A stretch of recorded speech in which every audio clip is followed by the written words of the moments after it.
Safiya ရင်ကိုမလှဘူးလို့ထင်နေတော့မလားဒါဆိုလို့ရှိရင်တော့မို့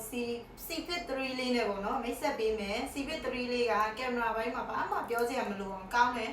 လုံးဝမှုတ်ထွတ်နေအောင်လှချင်တယ်ဆိုရင်တော့ C-Fit 3လေးကိုသာကင်လိုက်နော်အမုံပြပေးမယ်သူ့ရဲ့ကင်မရာလေးကလေတော်တော်ကောင်းတယ်အမုံတော်ကြိုက်တယ်သူကSafiya ရိုက်လိုက်ပြီဆိုတာနဲ့ပေါ့နော်အဲ့ပြမှာဒီမှာကြည့်သူကလေ skin tone လေးကိုလည်းလေ natural ကြလေးအဲ့လိုမျိုးလေး natural အဲ့လိုလေးလှတယ်ဒီဟာလေးကိုအမောကတော့ကြိုက်တယ်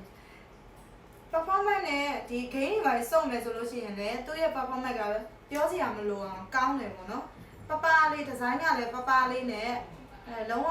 လက်ထဲမှာကန်ရတဲ့ hand feeling လည်းကောင်းချင်တယ်ဆိုလို့ရှိရင်ပပလော်လော်လေးလည်းသုံးချင်တယ် Safi လည်းကောင်းချင်တယ်ဆိုလို့ရှိရင်တော့ဒီက C-Fit 3လေးကိုရွေးချယ်ဖို့အမုံကတိုက်တွန်းချင်ပါတယ် C-Fit 3လေးကိုကြိုက်လို့မလို့လာရောက်ဝယ်အားပေးချင်တယ်ဆိုရင်တော့အမုံတို့ရဲ့ Thaura Mobile မှာလာရောက်ဝယ်အားပေးလို့ရပါတယ်ရှင်